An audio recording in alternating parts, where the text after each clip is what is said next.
sehubungan dengan beredarnya berbagai isu mengenai kondisi kesehatan Bapak Tukul Rianto.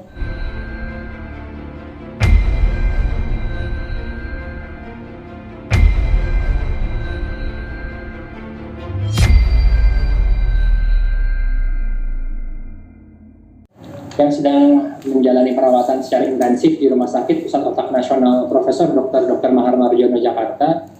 Dengan ini kami sampaikan hal-hal sebagai berikut. Yang pertama, kondisi pasien saat ini sadar dengan kontak responsif. Kondisi beliau saat ini umumnya stabil dengan tekanan darah mulai terkontrol dari pemberian obat intravena saat ini menjadi obat mulai peroral dengan respon nyeri perbaikan. Tindakan operasi langsung beberapa jam setelah tiba di instalasi gawat darurat dan pemakaian ventilator hanya beberapa jam pasca operasi. Saat ini pasien masih dalam pemantauan ketat tim multidisiplin. Tim multidisiplin ini terdiri dari tim neurologi yang terdiri dari neurovaskular, neurointensif, dan neurointervensi serta dari dokter bedah saraf.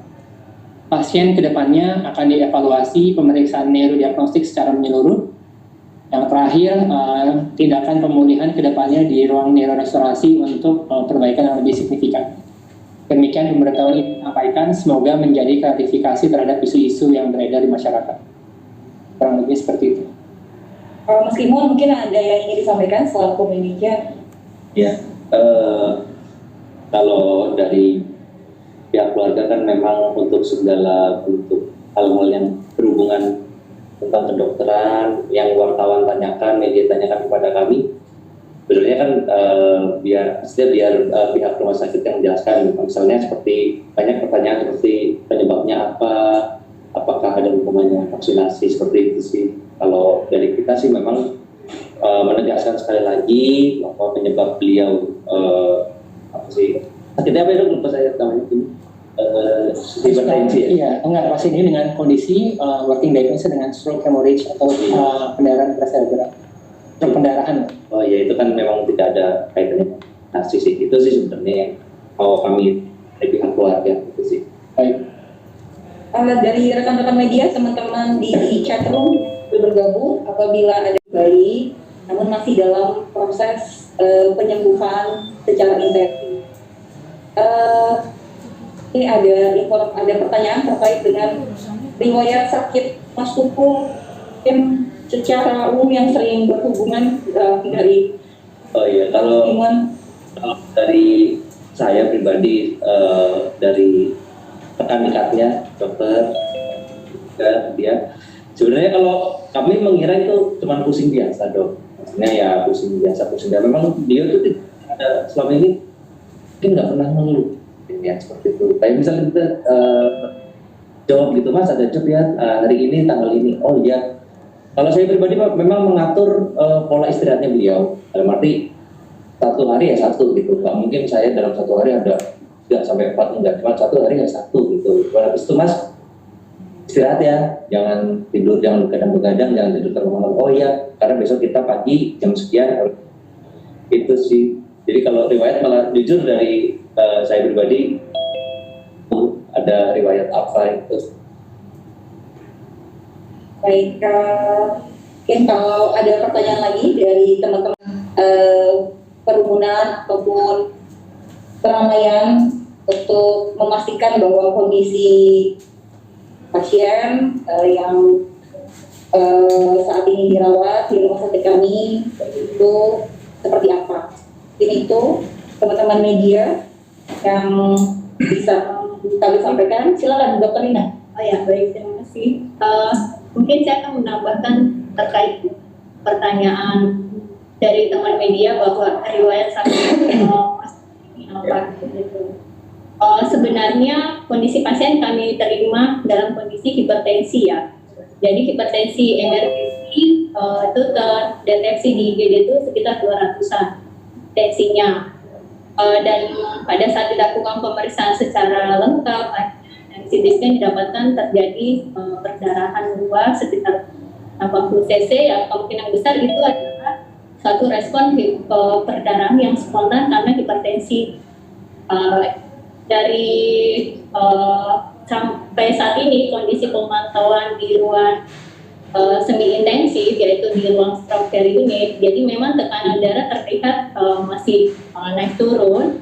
Jadi kadang-kadang stabil, kadang-kadang tiba-tiba naik. Ini bisa karena kondisinya masih fase akut.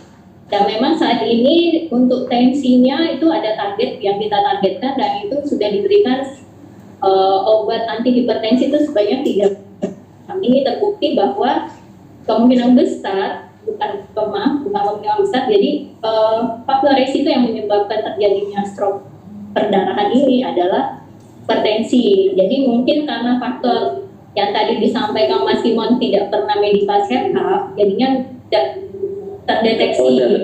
Tapi pada saat melakukan vaksinasi kan memang dilakukan screening juga, dan di situ sudah didapatkan memang tensinya sudah 160/100, tapi memang secara screening vaksinasi memang batasannya adalah 180/100. Ya.